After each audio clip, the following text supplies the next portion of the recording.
ఎట్లుంది మైలవరం నియోజకవర్గంలో కన్నా తిరుపతిరావు గెలుస్తారంటారా మేడం? తప్పకుండా గెలుస్తారండి, తప్పకుండా గెలుస్తారు. ఆయనకి ప్రజల ఆదరణ బాగా ఉంది. నేను మైలవరం నియోజకవర్గం మహిళా అధ్యక్షురాలి నూరు భాషా ముస్లిం తరపున. మా సంఘం నెంబర్ వచ్చేసి 203/2019. ఎస్ఎస్ బాజీ గారి టీంలో నేను వర్క్ చేస్తున్నాను.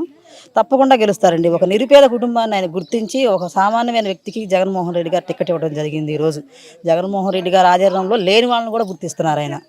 ఆ పార్టీ లాగా వాళ్ళకి ఇచ్చుకొని వాళ్ళ కుటుంబాలకి వాళ్ళ పిల్లలకి సీట్లు ఇచ్చుకునే టైప్ కాదండి.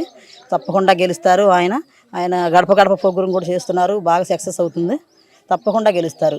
ప్రజాదరణ బాగా. సామాజిక వర్గానికి నేనే ఎక్కువ చేశాను చంద్రబాబు అని చెప్పుకొస్తారు, మరి ఏమైనా చేశారా వాస్తవానికి గతంలో? చేశారండి. మాకు మొన్ననే జీవో కూడా చేశారా? చంద్రబాబు ఏం చేయలేదండి, మాటలు చెప్పడం జరిగింది కానీ అది ఏం చేయలేదు. మా కళ నెరవేర్చింది సీఎం జగన్మోహన్ రెడ్డి గారే. అన్ని పథకాలన్నీ అంచినాయండి మాకు, మా కుటుంబ సభ్యులకు అందరికి వచ్చి. అసలు పథకం తీసుకునే వాళ్ళు ఎక్కడున్నారండి? అందరూ తీసుకున్న వాళ్ళే. తీసుకొని కూడా తీసుకోలేదని చెప్పేవాళ్ళు కొంతమంది ఉంటారు. వాళ్ళని మనం మార్చలేము, మన వల్ల కాదనుకోండి. ప్రతి కుటుంబానికి ప్రతి పథకం అందుకున్నారు. ఇల్లు లేని నిరుపేదంటూ ఈ రోజు లేదు.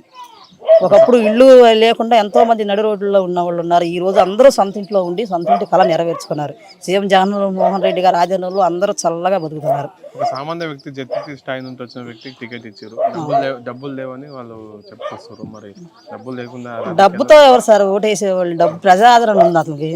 డబ్బు ఉంటేనే ఓటేయాలనుకుంటే అది మూర్ఖత్వం అవుతుంది. ప్రజా ఆదరణతో గెలుస్తారు ఆయన. మేమందరం తప్పకుండా గెలిపించుకుంటాం. సుమారుగా ఎంత రావచ్చు మెజారిటీ? రాష్ట్రంలో ఎన్ని సీట్లు గెలిచే అవకాశం ఉంది? 175 తప్పకుండా వస్తాయండి. 1-2 తగ్గినా 150 కన్ఫర్మ్. కుప్పంలో చంద్రబాబు గెలుస్తారా? గెలవడు. పవన్ కళ్యాణ్కి అసలు ఎవరు వేయరండి. ఆయనకి ఎవరు వేస్తారు ఒకటి? నారా లోకేష్ నమ్మే అవకాశం ఉందా? నారా లోకేష్ మంగళగిరి నాది అంటున్నాడు కానీ అసలు అక్కడే ఓడిపోతాడు ఆయన. ఒక మైలవరం ప్రాంతవాసిగా జగన్మోహన్ రెడ్డి గారిని రానున్న ప్రాంతంలో ఏం కోరుకుంటారు? మైలవరానికి ఏం కావాలో కోరుకుంటారు? మాకేమున్నాయి సార్, మాకు అన్ని ఆల్రెడీ అన్ని వచ్చేసింది. మంచినీళ్ళు ఒకటి లేవు మాకు. ఆ మంచినీళ్ళు ఒకటి వస్తే మాకు ఆల్మోస్ట్ అన్ని వచ్చేసినాయి. ఒక వాటర్ ప్రాబ్లం ఉంది సార్ మాకు. ఆ వాటర్ ప్రాబ్లం కూడా ఇప్పుడు ట్యాంక్ కడుతున్నారు మాకు. ఒక 3 months లో నీళ్ళు వచ్చేస్తాయి అంటున్నారు. అదొక్కటి నెరవేరితే మాకు ఏమి ఇబ్బంది లేదు. మొత్తం తిరుపతిరావు గారిని గెలిపించుకుంటారు తప్పకుండా. చంద్రబాబు నాయుడు గారి పరిపాలనలో పేదలకు ఇల్లు ఇవ్వలేదు. జగనన్న ప్రభుత్వంలో ఫుల్గా ఇల్లు ఇచ్చారు మాకు. అదే సంతోషం. ఫుల్ మెజారిటీతో జగన్ గారు గెలవాలి. అది మాకు అదే కోరిక. పథకాలు వస్తున్నాయి మీకు? పథకాలు వస్తున్నాయి, అన్ని పథకాలు వస్తున్నాయి. పిల్లలు చదువుకోవటానికి, పిల్లల చదువులకి పింఛని, మళ్ళీ 45 సంవత్సరాల వాళ్ళకి, మళ్ళీ మిషన్లు కుట్టే వాళ్ళకి, ఆటో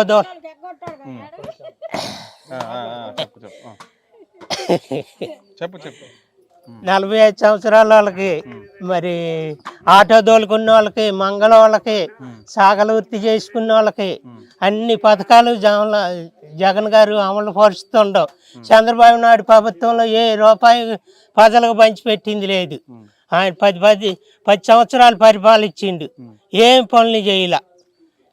లేని వాళ్ళకి ఇల్లు ఇచ్చిండు జగన్ అన్న. రాయనపాటి కాడ ఇచ్చిండు ఇల్లు.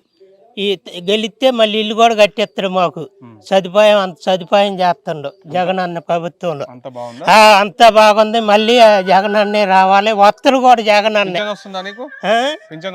నాకు పింఛన్ రావట్లేదు. 57 సంవత్సరాలు. మా ఇంట్లో ఎవరికి లేవు. మా పిల్లలు మనవాళ్ళు కూడా చిన్నోళ్ళు. మాకేం పథకాలు రాలే. పొదుపు డబ్బులు మట్టుకి పథకాలు వచ్చినాయి. చంద్రబాబు నాయుడు గారి కంటే జగన్ ప్రభుత్వంలో బ్రహ్మాండంగా చేసింది పరిపాలన. మళ్ళీ జగన్ పరిపాలన రావాలి. మా అన్నదమ్ములు 3. మరి ఒక తమ్ముడికేమో ఆడపిల్ల, ఆ అమ్మాయికి కూడా వచ్చింది. మళ్ళీ మా తమ్ముడికి 3 మగ పిల్లలు, వాళ్ళకి ఓట్లు వచ్చినాయి. మరి నాకు కొడుకు కోళ్ళు నాది మొత్తం 10 ఓట్లు ఉండే. కట్టగట్టి 10 ఓట్లు కట్టగట్టి జగన్ అన్నకే వేస్తాం. అన్న మీ పేరు? నా పేరు సుకుందరావు అన్న. ఎక్కడ ఉంటారు? నేను ఇక్కడ వెలగలేరు. ఎట్లుంది మరి మైలవరం నియోజకవర్గంలో ఏ పార్టీ జెండా ఎగరబోతుంది అంటారు? మరి వాస్తవానికి ఎవరు న్యాయం చేశారు? ప్రజలకు ఎంత అభివృద్ధి జరిగింది? ఏంటి మైలవరం నియోజకవర్గంలో గడ్డ మీద జెండా ఎగరేసేది వైఎస్ఆర్సీపీ జెండానే.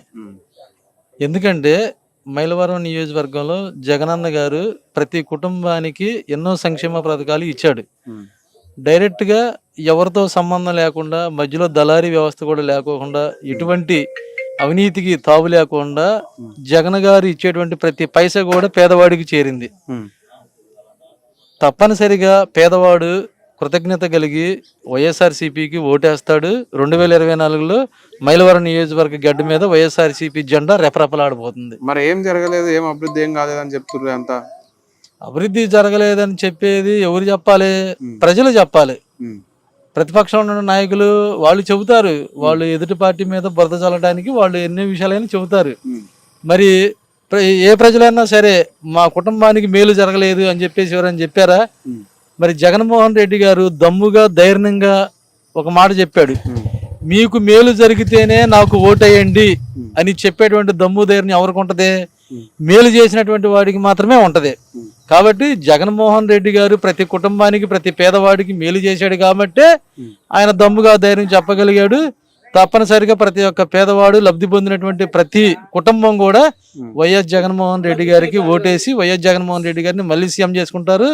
మైలవరం నియోజకవర్గంలో అతి సామాన్యుడైనటువంటి సర్నాల తిరుపతిరావు గారు పేదల కష్టాలు ఎరిగినటువంటి వాడు, పేదల నుంచి వచ్చినటువంటి వాడు, పేదలతో కలిసి పెరిగినటువంటి వాడు, కంపల్సరిగా పేదల పక్షాన్ని నిలబడినటువంటి వాడు. కాబట్టి పేద ప్రజలందరూ కూడా జగన్మోహన్ రెడ్డి గారిని ఆశీస్సులతో, మరి దేవుని యొక్క ఆశీస్సులతో సర్నాల తిరుపతిరావు గారిని మైలవరం నియోజకవర్గం గడ్డ మీద మొట్టమొదటిగా ఒక బడుగు బలహీన వర్గాలకు సంబంధించినటువంటి వ్యక్తిని ఎమ్మెల్యేగా చేసుకుంటారు.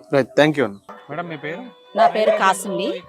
నేను ముస్లిం మైనార్టీ సంక్షేమ సంఘం రిజిస్ట్రేషన్ నెంబర్ 203/2019 మా రాష్ట్ర అధ్యక్షులు ఎస్ఎస్ బాజీ గారు ఆధ్వర్యంలో మేమందరం టీం వర్క్ చేస్తున్నాము. ఎన్టీఆర్ జిల్లాకి మహిళా అధ్యక్షురాలు. నా పేరు కాసింది. మాది వచ్చేసి ఎన్టీఆర్ జిల్లాలో మైలవరం నియోజకవర్గం వస్తుంది. మైలవరం నియోజకవర్గానికి సీఎం జగన్మోహన్ రెడ్డి గారు ఈసారి స్వర్ణాల తిరుపతిరావు గారని ఒక నిరుపేద కుటుంబానికి టికెట్ ఇచ్చారు. సీఎం గారు ఇలాగా నిరుపేదలను కూడా ఆదరించడంలో చాలా గొప్ప ఉన్నతమైన మనసున్న వాళ్ళని నిరూపించుకున్నారు. అయితే స్వర్ణాల తిరుపతిరావు గారికి కూడా అందరూ కూడా ప్రజాదరణ బాగుంది. అందరూ కూడా ఆయన ఆదరిస్తున్నారు. ఆయన కూడా గడప గడపకి ప్రోగ్రామ్ చేస్తున్నారు. బాగా రెస్పాన్స్ వస్తుంది. అందరితో మమేకమై అందరినీ కలుపుకొని వెళ్తున్నారు.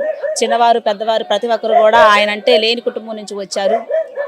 వైఎస్ రాజశేఖర రెడ్డి గారు పెట్టిన పార్టీ కాబట్టి ఆయన దగ్గర నుంచి వచ్చిన వాళ్ళ వారసుడు జగన్మోహన్ రెడ్డి గారు తీసుకొచ్చిన ఈ నాయకత్వంలో నిరుపేదలకు న్యాయం జరిగిద్దని ప్రతి ఒక్కరు భావిస్తున్నారు. అదే భావంతో కూడా స్వర్ణాల తిరుపతిరావు గారు కూడా ఏమీ లేనివారు ఆయన అయినప్పటికీ కూడా ఆయన ఒక జెడ్పీటీసీగా ఉన్న పార్టీలో తన వంతు సేవ చేసుకుంటున్న కుటుంబానికి సీఎం గారి టికెట్ ఇవ్వడం జరిగింది. ఆయన తప్పకుండా గెలుస్తారు. మైలవరం నియోజకవర్గంలో వైసీపీ జెండా ఎగరవేస్తారు. మేమందరం కూడా ఆయనకి మా ముస్లిం మైనార్టీ తరపు నుంచి, మా నూరు భాషా కార్పొరేషన్ తరపు నుంచి అందరం కూడా ఆయనకి సపోర్ట్ చేస్తాం. తప్పకుండా ఆయన గెలిపించుకుంటాం. వాళ్ళ సంస్థలకు ఆయన చెప్పడం జరిగింది, నా అకౌంట్లో ₹1,00,000 కూడా లేవని చెప్తున్నారు. మరి ఇలాంటి వ్యక్తిని జనాలు ఎట్లా నమ్ముతారు? డబ్బులు లేకుండా గెలవాలి అవకాశం ఉందంటారా రాజకీయాల్లో? తప్పకుండా ఉందండి. డబ్బుతోనే ఓటు కొనుక్కోలేం కదండి. ఇప్పుడు ఓటు అంటే డబ్బుతోటి, మందు బాటిల్ తోటి కొనుక్కునే రోజులు పోయినాయి. ఇప్పుడు ఏంటంటే సంక్షేమం కావాలి ఎవరికైనా సరే. పేదలు ఎక్కడైతే బాగుంటారో అక్కడ అంతా బాగుంటుంది. ప్రతి ఒక్కరికి పథకాలు అందుతున్నాయి. ఈ రోజు అందరు పథకాలు తీసుకుంటున్నారు. ప్రతి పేదవాడికి కళ ఏంటంటే సొంత ఇంటికి ఉండాలని ప్రతి పేదవాడి కళగా అంటాడు. అలాంటి కళ ఇప్పుడు ఈ ప్రభుత్వంలో నెరవేరింది. ప్రతి ఒక్కళ్ళకి కూడా ఇంటి స్థలాలు వచ్చినాయి. చాలామంది అప్పులు తెచ్చి, లోన్లు తెచ్చుకొని కొంచెం ఇళ్ళు కట్టుకున్నారు. కొంతమంది కట్టుకోలేని స్థితిలో ఉన్నారు. మరొకసారి జగన్మోహన్ రెడ్డి గారు గెలిస్తే, పార్టీ అధికారంలోకి వస్తే ప్రతి ఒక్కరు కూడా ఆ ఇళ్ళు కట్టుకోవడానికి ఆయన ఇంకా సహకరిస్తారు. మెయిన్ ఏంటంటే ఇంటి అద్దెలు కట్టుకోలేక చాలామంది ఇబ్బందులు పడుతున్నారండి. ఈ రోజులు నిరుపేద బతికే కాదు. ఈ రోజుల్లో అద్దె కట్టాలంటే కనీసం 3,000 లేనిదే ఇల్లు లేదు. అలాంటి పరిస్థితుల్లో సొంత ఇంటి కళ అంటే చాలా అదృష్టం అండి అందరికీ ఈ కళ నెరవేర్చడం అంటే. మరి ఎంత రావచ్చు అంటారు మెజార్? సీఎం గారు 175 గ్యారంటీగా కొడతానంటున్నారు. తప్పకుండా కొడతారు. 1-2 తగ్గినా కూడా తప్పకుండా పార్టీ అయితే అధికారంలోకి వస్తుంది పక్కా. Thank you.